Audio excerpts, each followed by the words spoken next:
Hello and welcome to the National Security Conversation.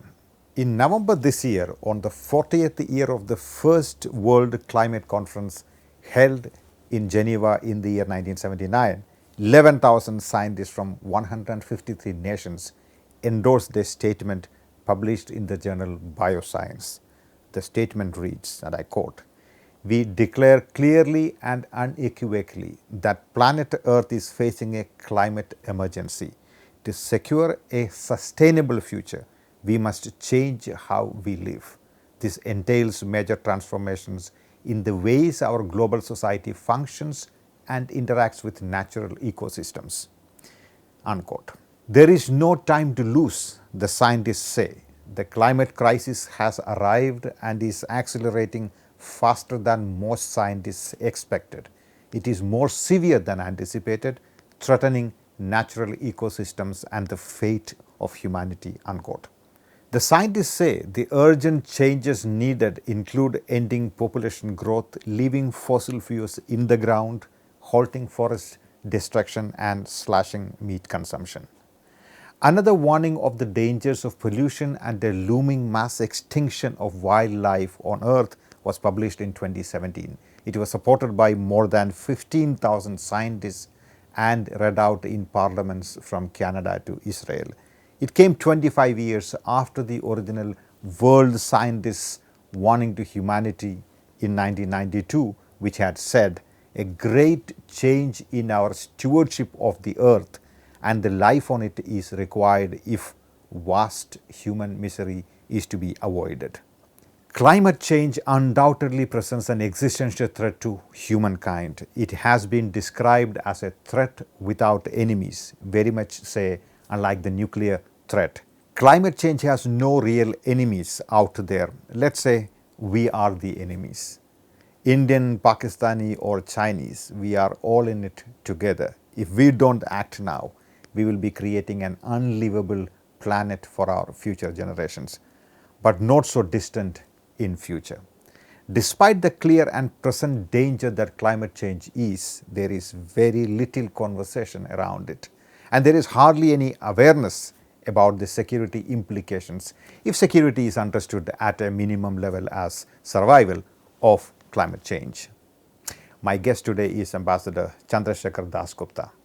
Dasgupta is a retired Indian diplomat. He served as India's High Commissioner to Singapore, Tanzania, and India's ambassador to the European Union, Belgium, and Luxembourg, and finally, ambassador to China. He is currently a member of the Prime Minister's Council on Climate Change and is also a member of the UN Committee on Economic, Social, and Cultural Rights, based out of Geneva.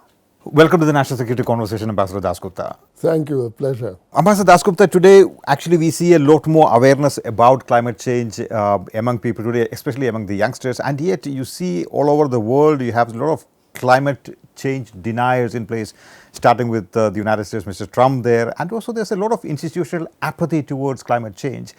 Could you sort of unpack the various aspects of this climate change discourse for our viewers?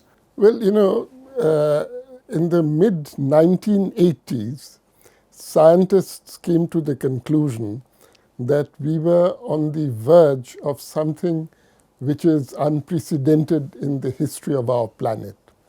For the first time, major changes in climatic conditions are going to occur, were set to occur, not because of natural causes, but because of human activities. More specifically, the increasing levels of use of hydrocarbon fuels, coal, oil, and natural gas, was leading to emissions of carbon dioxide, and there were also other greenhouse gases, which create a sort of blanket around our planet in the atmosphere and trap heat inside the planet. So, as a result of increasing accumulation of these gases, and carbon dioxide stays in the atmosphere for over a century, the Earth, the planet, was going to get warmer. And as a result of increasing temperatures, a number of other phenomena were also going to impact us. For example, just to mention a few of the more prominent ones, the polar ice cap on the Arctic would gradually melt, and that would lead to a rise in sea levels, and therefore inundation of low-lying islands and coastal areas. Deltaic regions were particularly in threat. Secondly, glacial caps, for example, in the Tibet-Qinghai Plateau, were also going to recede. They were going to melt. And this would initially lead to an increase in flows in the rivers, which rise from these glaciers. But ultimately, it would lead to a drying up of these areas. And that was not the end of it. You were going to see changes in rainfall patterns, heavier rainfall concentrated in fewer days. There were a risk of desertification and increasing aridity. There would be more frequent what are called extreme climatic episodes. For example, hurricanes, typhoons, storms. You are going to see increasing incidence of these and more severe cases in each of these things. There were going to be an impact on health, and you would see the spread of vector-borne diseases such as malaria and so on and so forth, other mosquito-borne diseases. So it was going to affect life on this planet in major ways. This was the message which came. As you said, there are climate deniers. I mean, there are still people on this earth who believe that the earth is flat. Unfortunately, in the case of climate, the deniers are not merely people without political influence. Some, and you've mentioned a leading example, are in a position where they can seriously impact the future of this planet. Ambassador Dasgupta, there is no doubt about the fact that climate change is a major security issue, as it were, if I may put it that way. So we understand what climate change is, but what is the climate change discourse, as it were? What is the politics of the climate change discourse globally at this point? How do you sort of look at the nuances of some of these discourses, as it were? Climate change is going to impact everybody. Everybody has to respond to it. Every country, rich or poor alike. And there are two ways in which you respond. One is called mitigation, which is to say reduction or control of emissions of greenhouse gases, particularly carbon dioxide. The second is adaptation. Given that climate change is going to happen in whatever measure, you have to be prepared to adapt to its impacts. These are the two responses. Now, both involve huge economic consequences. And therefore, there is the question of burden sharing comes to the fore. And here is where national interests of countries do not coincide. There's a clash of interests, in particular between rich and poor, but also within the developing countries and within the developed countries. So there's a difference of national interests. Burden sharing is the crux of the problem, and that is what the negotiations have been mainly about right from the start in 1991. Ambassador Dasgupta, much of our thinking about national security seems to be, in my opinion, very tactical. I mean, look at the national security discourse in India, for instance. It's about Pakistan. It's about China.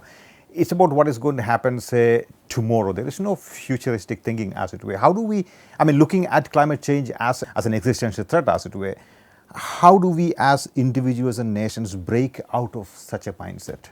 So let me focus on India, since you've mentioned our response in particular. What is our position? If every country had the same per capita emissions as India, there would have been no climate change problem. Climate change is not caused by the presence of carbon dioxide in the atmosphere per se, only by excessively heavy concentrations of carbon dioxide. If there was no carbon dioxide in the atmosphere, life on this planet would have been impossible. And as I said, if every country had the same low per capita levels of consumption of energy, of hydrocarbon fuels, the same low per capita levels of carbon dioxide or greenhouse gas emissions, there would have been no problem. It would have been well within the natural balance of the atmosphere. So we have not caused the problem. Nevertheless, we are confronted with the problem and we have to react to it. So what can we do? First, to mitigate our carbon emissions, and secondly, how do we adapt? These are the two questions. Let me begin with adaptation, which I think is in many ways more important for a poor country. Why is it more important for a poor country? Because poor countries lack any meaningful capacity to adapt to the impacts of climate change. Adaptation requires strengthening your physical infrastructure, making buildings, bridges, culverts, coastal protections strong. It requires capital in huge measures. Secondly, you need to switch over to new forms of agriculture because of drought conditions. You may have to change over to drought-resistant varieties of seeds, to crops which require less water, and so on. This again requires technology. It requires capital. Drip irrigation, for example, can't be done without capital investment. So there are huge sort of amounts of both financial capital and human capital which are necessary to respond to climate change. If future generations of Indians are to have any significant capacity to cope with the horrific impacts of climate change, we need capital. In other words, development is an essential prior condition for building up a capacity to adapt. Economic and social development and poverty eradication. And I'm using development in the broadest sense to include human capital, education, essential to enable future generations to respond. Now let us look at mitigation. So what can we do to limit? We cannot reduce our carbon emissions, which are 1/3 of the global average and a small fraction of that of advanced countries. Our per capita levels of energy consumption are pathetically low. Development requires more energy use. But what we can do is to limit the extent of the increase. How do we do that? Firstly, by going in for more efficient use of hydrocarbon fuels. Secondly, by switching over to renewable energies wherever cost-effective technologies are available. So these are the ways in which we can make a contribution to the global effort to control carbon emissions and also to adapt to climate change. There cannot be a trade-off. We cannot prioritize reduction of carbon emissions in a way which would slow down development.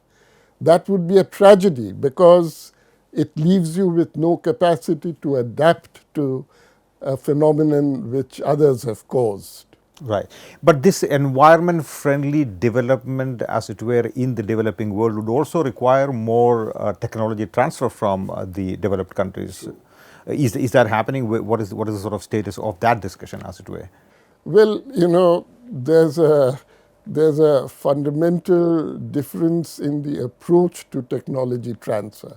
The question is, does it involve merely commercial sales of technology, which is how technologically advanced countries would look at it, or does it involve a transfer on preferential, non-commercial terms, which is what developing countries have been demanding. So far, there has not been any significant technology transfers of the second variety. Right. I think that is a major challenge because if the argument is that the developing countries are polluting because of their archaic practices and archaic technologies, then there is a responsibility that lies with the developed world to sort of precisely do what you said in professional terms. That's unfortunately not happening. Yeah, Basi, if I may ask you something about the global framework that today exists, institutional framework that exists to deal with climate change. Could you give us an overview of that various institutional framework that exists in dealing with it? Well, negotiations to cope with climate change began in 1991. And so far, you've had three major agreements. So let me go step by step. The first one was in 1992. It was called the UN Framework Convention on Climate Change. It was based on the principle of equity, on a principle which was called common but differentiated responsibilities. And it distinguished between what developed countries should do and what developing countries should do. Developed countries were required to cap their emission levels as a first step to reducing them. However, no specific targets were identified. This was just a broad general framework agreement. So far as developing countries were concerned, they were not required to reduce their emissions. It was accepted specifically that emissions from developing countries would increase because of their developmental needs. And moreover, Article 4, Paragraph 7 of the Convention specifically stated that economic and social development and poverty eradication are the first and overriding objectives of developing country parties. This was recognized. So it was an agreement based on the principle of climate justice, and it made a clear distinction between the obligations of developed countries and those of developing countries. It also provided for transfers of finance and technology from developed to developing countries, but no specifics were laid down. The next step was taken in December 1997, and it was called the Kyoto Agreement. This filled up that gap in the Framework Convention. It specified the precise percentage reductions that were required to be achieved by developed country parties by a particular date, the average of 2008 to 2012. And it was expected that there'd be further such periods, so there'd be a continuous reduction of emissions by these countries. Again, there was no obligation regarding developing countries. Now, since then, since the turn of this millennium, we've seen a reversal of this process, and this has resulted in the Paris Agreement. The Paris Agreement backs off from the Kyoto approach. And what it says is every country, developed or developing alike, should submit a nationally determined contribution to the global effort, and it is for that country to define what it wants to do. It was understood that developed countries should reduce their emissions, and developing countries were left to decide what they wanted to do. Basically, there were two types of things. One was increase in energy efficiency targets. We called it, it was measured by the quantity of energy consumed, of carbon emitted per unit of production. Other countries said there's a business as usual, and the deviation from the business as usual will be our contribution. But there was no requirement to reduce. Finance, there was a target set, but it was left undefined whether these would be finance on concessional finance, grant finance, or simple commercial market investment flows. All right, so this is essentially a pledge and review mechanism. Right. There's no negotiated target. It's a pledge and review mechanism. And it was hailed as a great breakthrough and ambitious sort of thing. The only thing really ambitious about it is its target. There's absolutely no indication that the ultimate goal, the target of keeping warming down to less than 2 degrees, and if possible 1.5 degrees is anywhere in sight. And people have short memories. They have forgotten that in 1991, at the outset of the negotiations for the framework agreement on climate change, Japan had submitted a similar pledge and review proposal, which was rejected outright at that time because it was felt that this would be totally inadequate to meet a challenge of these dimensions. Simply a collection of voluntary contributions by countries subjected to a review. Right. So this is the situation today. Right. Ambassador, when I look at the climate change regime and compare it to, say, some other regime, for instance, the nuclear non-proliferation regime, this seems to be a very weak regime, as it were. What explains that? Is it because there is no proper incentive structure, carrot and sticks, as it were, or is it the influence of the big business? I'm trying to understand, because in the non-proliferation regime, you have a certain amount of structures put in, and they seem to work quite well. I mean, you haven't had much proliferation thereafter. So how do you sort of differentiate between these two structures and the sort of dynamics It's there? a fascinating question. It's a very, very interesting question. And I'll give you my take on it. If you look at these two agreements, say the NPT and the Kyoto Agreement on climate change, there is differentiated treatment in both of them. In the case of the NPT, the differentiated treatment is in favor of powerful states. That's right. In the case of the Kyoto Protocol or the climate agreement, the differentiation is in favor of weaker states. Powerful states have the capacity to enforce compliance. Weaker states do not. And hence the weakness of the climate change regime, because who is going to impose these restrictions, as it were? I mean, looking at the Paris Climate Agreement of 2015, what is your evaluation of the global efforts at combating carbon emission since the Paris Agreement, as it were? Excessively modest. Excessively modest. I think the targets which developed countries have taken on are extremely modest and are nowhere near what is required to achieve the target laid down in the Paris Agreement. There's a lot of smoke and mirrors involved with the Paris Agreement, and we should be clear about that. And things are not going to improve if, as seems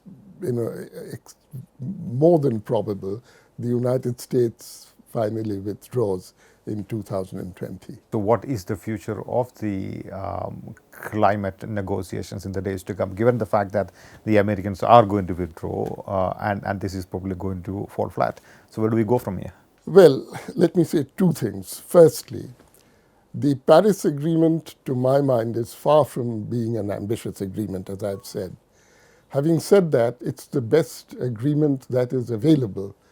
There's nothing else that is actually on the table that is acceptable to developed countries. And therefore, we have to live with it. The question is, can we improve on it? I think we can.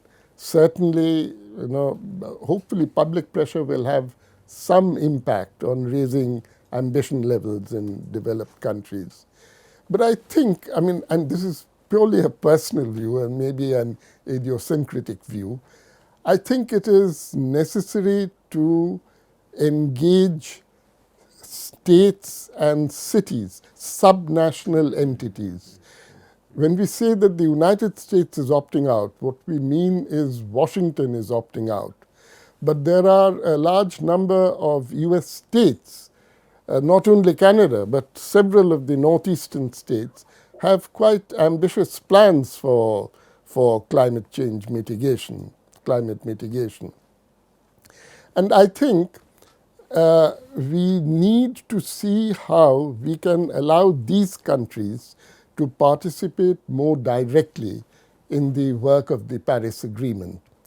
Of course, since they are subnational entities, they cannot be parties to the agreement. But that does not prevent us from inviting them to submit their specific programs and to report on compliance with these targets, and to have these examined by an expert group with a view to selecting best practice models which can be replicated in other similarly situated countries or areas. Now, this would have two sort of consequences. First, this best practice selection would be useful for everybody globally. Secondly, it would give a political impetus, a helping hand, a political helping hand to climate activists and to those political parties and groups which favor a more ambitious climate action in countries like the United States. And the United States is by no means, it's the most glaring exception, but there are other countries, for example, Australia, where the government blows hot and cold on climate change, but where there are federal entities which take the challenge more seriously. But this is, I think, feasible in a truly federal country, probably like the United States of America. In countries like India, I think the ability of the subnational entities, be it Yes. states or cities, Yes. would be very limited. Yes, so this would be an invitation to countries. It wouldn't require every province or every country. And there are many countries, as I said, which are not federal entities. That's why I said cities should be included. But this is a very interesting concept, Ambassador. If, say, for example, Mumbai or Shanghai or New Delhi decides tomorrow to take certain steps in the right direction, could you sort of throw some light on what cities could precisely do in a setting like India, say Mumbai or Delhi? What could they do to sort of address the issues of climate change? Of climate change. You see, I mean, I'll just select a few issues because it's a huge number of questions involved here. But take public transportation, for example. Now, in the United States, there are some cities, even in California, Los Angeles, for example, with a pathetic public transportation system. There are other cities with good public transportation systems. Now, this makes a huge difference to carbon emissions, whether you are traveling by bus or subway or driving a car. But this is only one instance. There are other ways in which CNG, New Delhi introduced CNG some years ago. Now that's a very interesting example. That's a very interesting example. Planning of cities is another very important factor. If you have an urban, city planning, as in many parts of the United States, where you have to drive 10 miles to a shopping center to pick up your loaf of bread or bottle of milk, you're in a different sort of thing from somewhere where there are shops at street corners where you can pick up a newspaper, a bottle of milk, a loaf of bread, or your daily requirements. City planning is very important. How do you commute between your workplace and the place where you live? So I'm just giving you a couple of examples to show how practices of cities are extremely important in this whole area. The city planning, what are the public spaces, parks, etc. How many trees do you have in the city? How green is the city? If you ask me to identify a city which which should be a model for many others, Singapore. Interesting. Why do you say that? Why I say that is that it has acquired, it retains a green character, even though it has transformed itself from a low-rise to a high-rise city. It has an excellent public transportation system. Water delivery systems are superb. So there are many ways. Look at the way they've dealt with the transport congestion problem. You need a permit, and you pay for that permit to enter congested areas in the city center. Right, Now, yes. so there's a lot of thinking which has gone into this. Ambassador, you mentioned subnational involvement in climate change. Activism is probably one way that we can look at alleviating the problems rising out of climate change. Given the fact that in India there is a lot of activism today from states, from the federating units, as it were, cities like say Mumbai or Bangalore for that matter. I think this is something that these sort of federating units should probably take very seriously in the days to come, because all our cities are in many ways polluted, and if they want to exercise some autonomy and look into the future, this is probably something that they should take very seriously. Although this, You've raised a very important question of urban governance, and here I think we have a long way to go. These urban centers raise the bulk of our direct taxes, of our revenues, yet they receive back a very small proportion of it. City governments, the funds at their disposal are quite limited. If you compare it to, say, Beijing or to New York City, you see the difference. The budgetary control is in the hands of the province, not in the hands of a city. And, this makes a huge difference in the quality of life in our cities. Indeed. Ambassador, I'm again trying to compare the nuclear with the climate issue here. There used to be a lot of anti-nuclear activism in the United States and in Europe, say in the 60s and in the 70s. You don't see that kind of activism about militant activism or otherwise about climate change. I was listening to this speech by Greta Thunberg in the UN. I was wondering what you thought about that and about the climate change activism by general people around the world. What do you think of that? Talking about climate change activism, I must tell you that, I attended one of these annual climate conferences in Montreal in December, in the height of winter. And as we approached the conference center, we found these groups of demonstrators ankle deep in snow, holding up placards in a blizzard saying no to global warming. And I said, that's an interesting one. These are demonstrators, it's real commitment. So, yes, you have, this is the one saving grace in the situation today, climate activism. Now, coming to Greta Thunberg, she's been an extremely effective sort of thing, campaigner. I'm not sure that this should be a model role for every child, because leaving school and precisely, I think it's very important that the next generation should be educated. But Greta Thunberg is an exceptional girl, and I'm sure she will make progress in her studies, while also engaging in climate change activism. But as I said, it's not a model which I would recommend for every school child. Now, but nevertheless, children can play a very important role in environmental matters. And the example in Delhi where we sit are the children's demonstrations, Diwali, against fireworks, which has been really effective. And there you have effective climate change activism.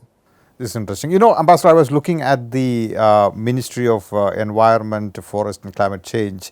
It came out with a statement yesterday which said, in line with its past utterances, it says that climate change is a global phenomenon and requires the cooperation of all nations based on the principles of equity and common but differentiated responsibilities and respective capabilities. Are we as a nation doing enough to confront the challenges of climate change, or are we shifting blame to the developed world? Are we doing enough as a country? Well, where mitigation is concerned, which is our emissions, I believe we are doing a great deal. And certainly, we are meeting what we ought to do, in terms of ethical practice. What have we done? What are we doing? Firstly, our target for carbon intensity in GNP. This is an ambitious target, and we are achieving it. As I said, what we should be doing is to increase efficiency levels and to go on to renewable energies wherever these are cost effective. We have made real advance in both these areas, and we have a target which we are achieving. So I think, yes, we are doing our share and more than our share. Now, having said that, are we doing enough on climate change? Personally, I would like to see more on the adaptation side than we have done so far. Ambassador, in one of your early answers, you said that the way to address climate change is to adopt a holistic approach to it. For example, you're talking about human empowerment, you're talking about education, you're talking about awareness. It can't be a sort of one-off measure once in a while. It has to have a comprehensive approach.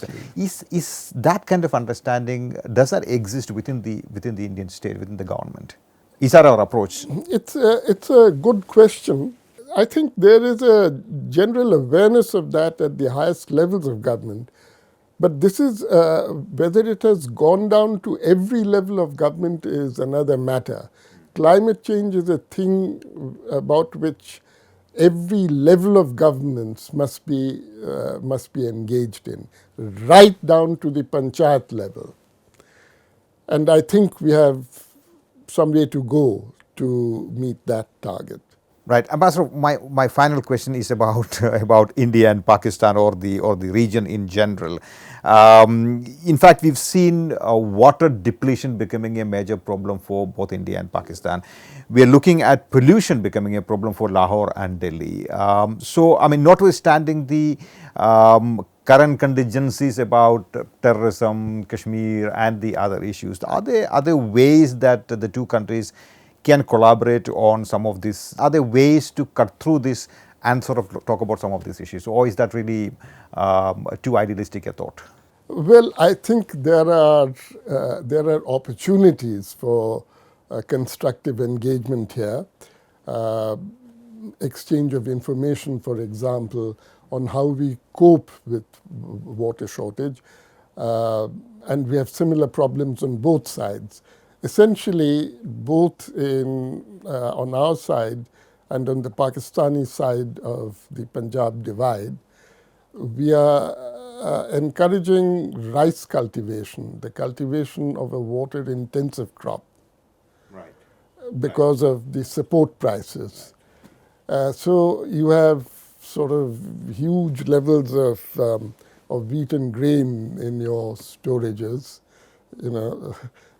which are rotting essentially, and you have inadequate supplies of green vegetables, of oil seeds, of fruits. So perhaps there's, both sides should try and find out what is an optimal mix in agriculture here. On both sides, you have depletion of groundwater levels. How do you cope with that? On both sides, you have this stubble burning problem. Lahore had a terrible sort of thing, worse than Delhi recently. And this arises partly because our pricing policies are subsidizing the cultivation of a crop, rice, which causes this problem. If you had another crop, you wouldn't have had this. You could have avoided this problem in the first place. So I think there's a lot of, of sensible cooperation in the areas of research, and in exchange of information, best practices that we can do. Also disaster warning, we have a capacity, Pakistan less so. Having stated that, having said this, it remains to be seen whether any meaningful progress is possible in the current circumstances. That let's not just look at Pakistan. Look at South Asia as a region. Is there something that can be done in Definitely. Above all, in the area of disaster warning and disaster management once it occurs. There's a great deal that can be done. But I think, when you look at South Asia, cooperation within South Asia in any area, environmental or otherwise, we have to think not so much in terms of SARC as a variable geometry arrangement, where countries that are prepared to come on board, leaving it to others to join, if and when they wish to do so. So I think we should really be moving towards a variable geometry SARC rather than something where one country is in a position to veto any SARC arrangement. Right. So now what we are seeing is very constructive sub-regional agreements, and they work well. Give us an example. For example, between India and Bangladesh, you have this agreement on the Ganges waters, which, there are very few parallels in this globe for a water sharing agreement between two states. You have agreements which enable power to flow from one country to the other between Bangladesh, India, Nepal, Bhutan. Transportation agreements for railways, for roads, etc. So all this is possible with some countries. You have other agreements with Maldives or with Ceylon. But when it comes to a SARC-wide agreement, it's more problematical because of the Pakistan factor. But we should begin with what we can do rather than wait for the... Precisely, sub-regional agreements. Ambassador Dasgupta, wonderful talking to you. Great. Thank you so much. Thank you. To receive instant updates on all videos from The Wire, click the subscribe button and hit the bell icon.